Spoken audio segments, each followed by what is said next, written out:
Losing time, I'm fading fast. I just wanna make it last. Try to let go of the past. I close my eyes, embrace the blast. Sleepless nights and headache stack. Restlessness to hell and back.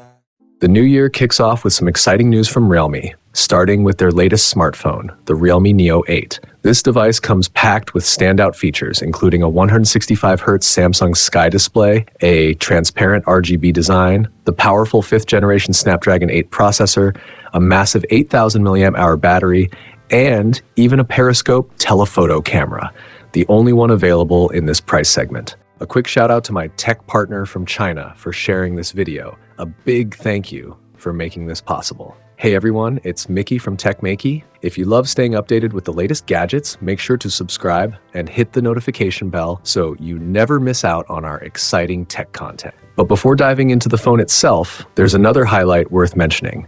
Realme has officially returned to Oppo's after-sales service system. Realme phones have always been recognized for their impressive screen-to-body ratio, satisfying tactile feedback, and strong overall product appeal. Looking closely at the Realme Neo8, one small detail caught my attention. The charger and the charging logo on the back of the phone are no longer labeled Dash.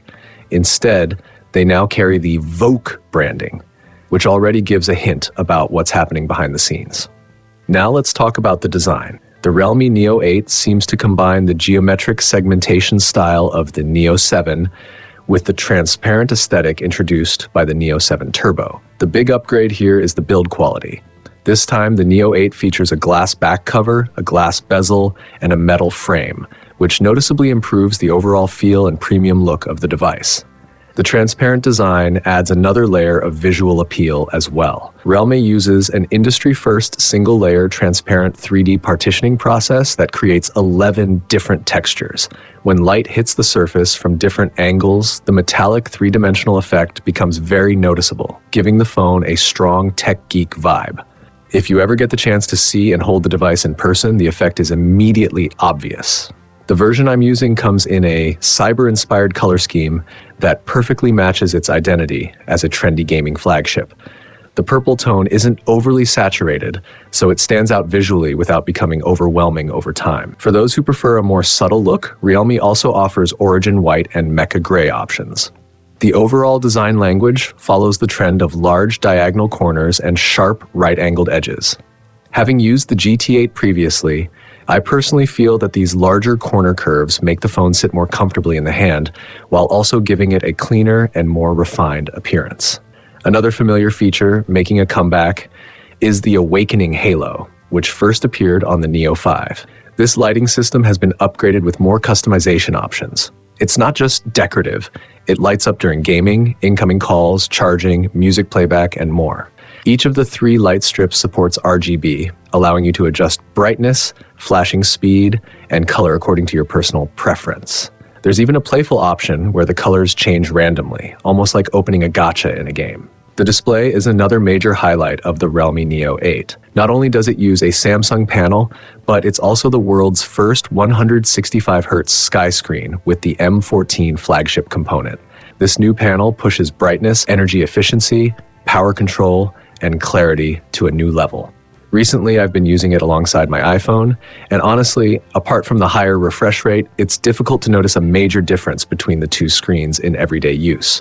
Of course, a 165Hz refresh rate alone doesn't tell the whole story. Realme has partnered with major game developers to build an ecosystem of more than 30 games that support 165Hz gameplay across multiple genres.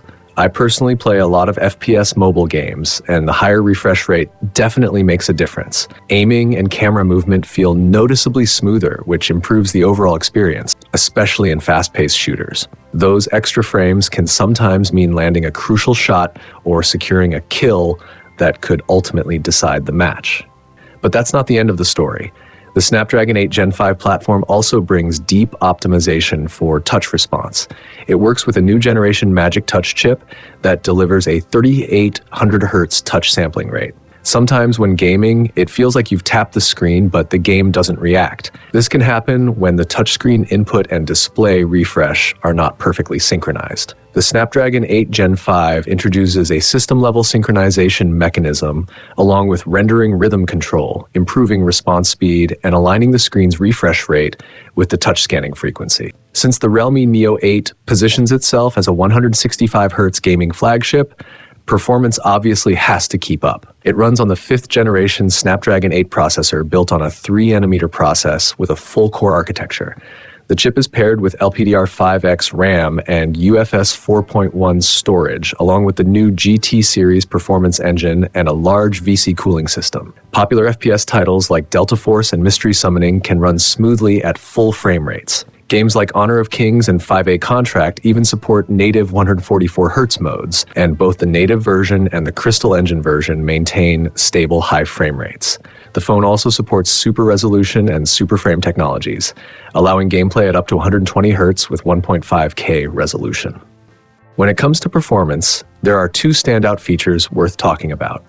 The first is the brand new Geek Performance panel. This feature allows you to manually adjust CPU and GPU frequencies for different games, and it also provides 5 levels of temperature control. What's great is that this is built directly into the system, so there's no need to root your phone. It's perfect for users who want some control over performance and power consumption without having to dive into complicated modifications. The second highlight is the PC handheld mode, which has sparked a lot of discussion since it was introduced. Many people are curious about how it actually works, so let me answer 3 common questions. First, how do you use it? You simply connect your phone to a controller via Bluetooth, and the system also supports touch mapping. Second, is this cloud gaming?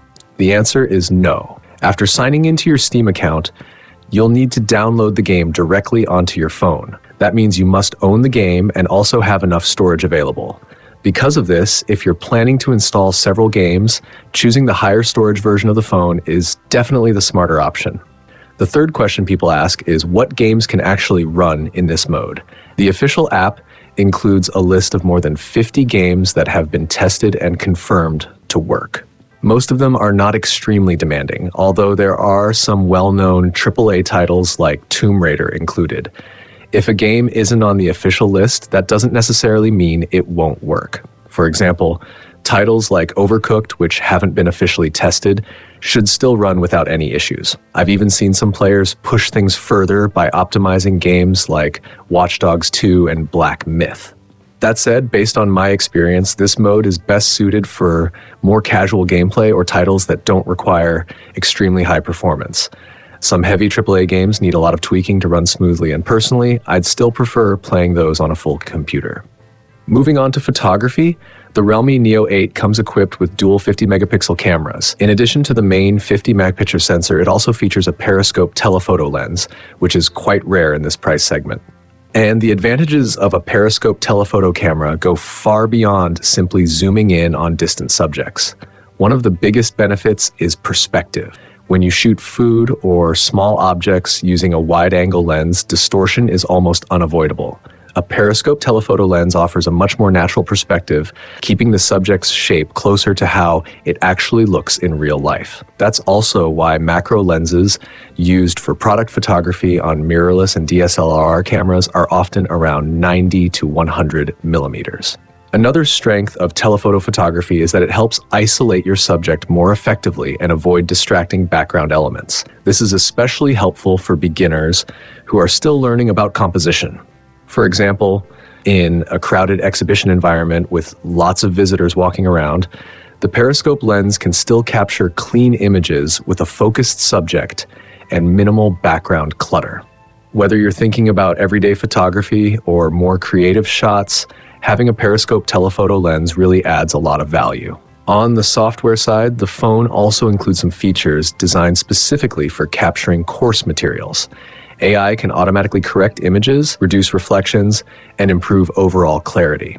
It also supports exporting files as PDFs or PPT documents, although it's worth mentioning that some apps may require a paid membership to access these features. There are also new tone modes available for photography, offering more than 10 preset color styles. You can also customize them yourself, allowing you to shoot photos with a look that's different from the system's default style. The phone still runs on Realme UI rather than ColorOS.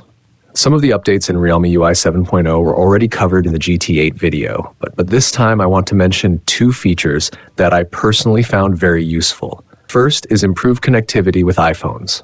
The Neo 8 now supports cross-device interaction with iPhones, which solves an inconvenience I talked about in my previous video about using Apple and Android devices together. This makes things much easier for people who carry two phones. At the moment, however, the double-tap connection feature only syncs incoming call and SMS notifications from the iPhone to the Realme device, not the other way around. Hopefully in the future, notifications from the Realme phone will also be able to sync back to the iPhone. The second useful addition is a set of customized tools designed for students. Besides the courseware capture feature I mentioned earlier, the phone can also recognize handwritten formulas, search for questions using photos or voice input, and automatically store incorrect answers in a notebook for later review. Battery life is another strong point here. The Realme Neo 8 packs a huge 8,000 mAh battery and supports 80 watts power delivery, so endurance shouldn't be an issue for most users. Looking at the overall hardware configuration, the Realme Neo 8 performs exceptionally well. It feels reliable, powerful, and very easy to use in daily life. To sum it all up, the Realme Neo 8 feels like a smartphone designed specifically with young users in mind. Its flagship-level display and performance, massive battery, and well-balanced hardware make it an excellent choice for gaming. At the same time, features like AI-powered courseware capture and AI data organization can help improve study efficiency, making it easier to balance entertainment and learning. On top of that, Realme's return to Oppo's after-sales service system removes any worries about support in the future. And with memory prices continuing to rise this year, waiting too long to buy a new phone might not be the best idea. Picking it up earlier and choosing a higher storage version could be a smarter move. Whether you're a university student or someone already working and planning to upgrade your phone for the new year, the Realme Neo 8 is definitely a device worth considering. That's all for today's video. I'll see you in the next one. Bye.